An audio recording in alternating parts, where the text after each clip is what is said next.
1 2 3।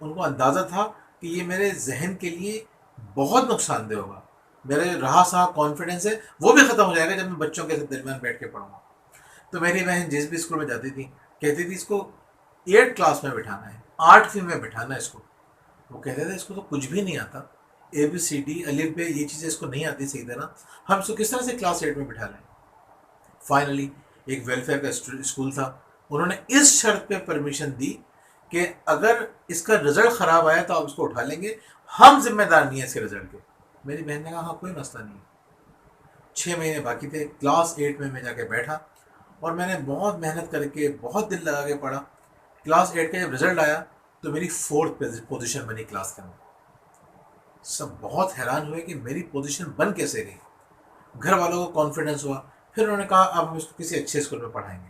انہوں نے اسکول ڈھونڈنا شروع کیے, بڑے اسکولز نے سب نے منع کر دیا اس کو ایڈمیشن نہیں مل سکتا. فائنلی ایک اچھے اسکول میں پھر بھی ایڈمیشن ہو گیا. 9 کلاس میں اس لڑکے نے اس قدر جان ماری, اتنی محنت کی کہ اس کی 74% آئی. 74% آنے کا اس کو فائدہ یہ ہوا کہ اس کا کانفیڈنس بوسٹ ہو گیا. اب میٹرک کے اندر اس نے پہلے سے کہیں بڑھ کر محنت کی.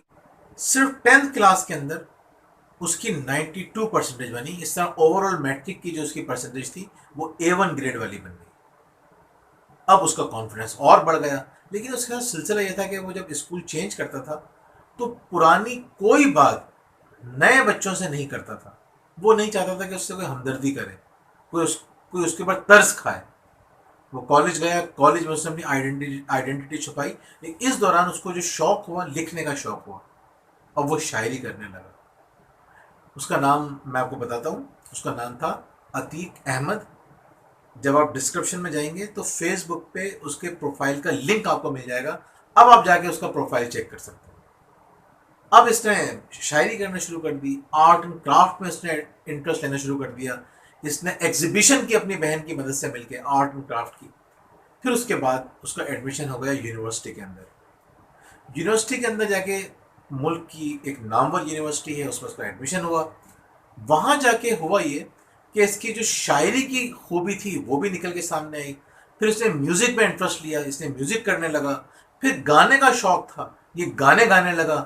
پھر یہ لٹریچر جو اکیڈمی تھی اس یونیورسٹی کی, وہاں اس نے ایڈمیشن لیا. لٹریچر میں سے اپنے آپ کو پروف کیا, تھیٹر کیے, ایکٹنگ کی, سب کچھ کیا. ہر جگہ پہ اس نے اپنی بھرپور پرفارمنس دی. یہ اس وقت کی بات ہے جب میں کراچی یونیورسٹی میں پڑھا رہا تھا. میرا اپنا ایک گروپ تھا, میں ایک بہت زبردست قسم کا ایونٹ کرنے جا رہا تھا. تو میں نے عتیق سے اور اس کے دوستوں سے رابطہ کیا.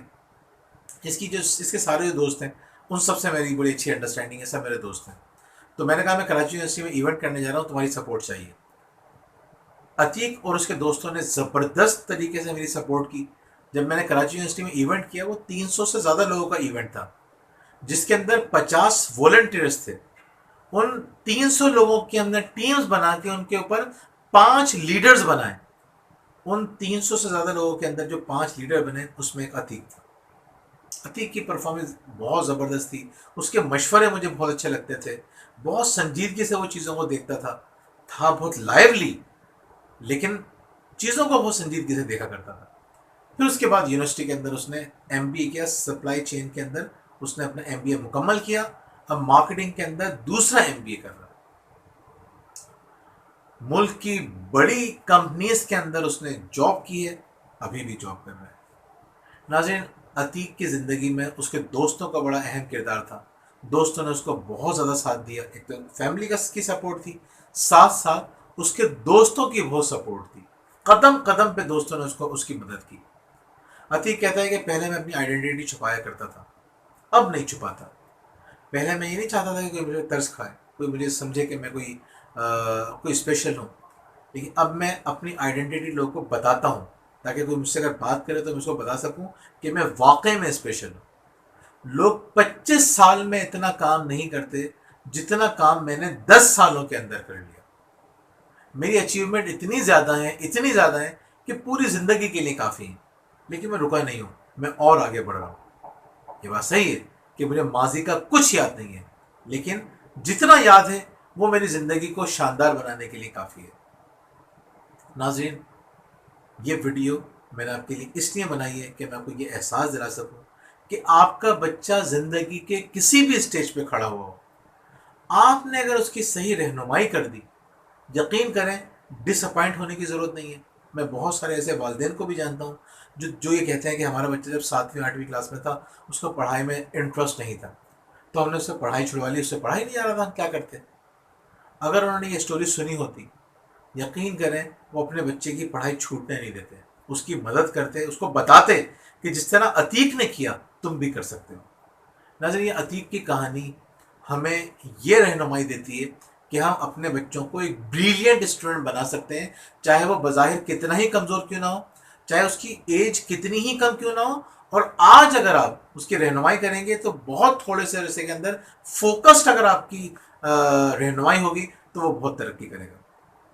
ناظرین، ایک ویڈیو کے اندر ہم آپ کے ذہن کی جو آپ کے بچے کی جو پرابلمس ہیں سب کا جواب نہیں دے سکتے۔ جیسے کتاب آپ دیکھتے ہیں، کتاب کے پہلے باب میں آپ کو بتایا جاتا ہے کیا کیا کر سکتے ہیں، اگلے ابواب میں آپ کی رہنمائی کی جاتی ہے کہ یہ کیسے ہوگا۔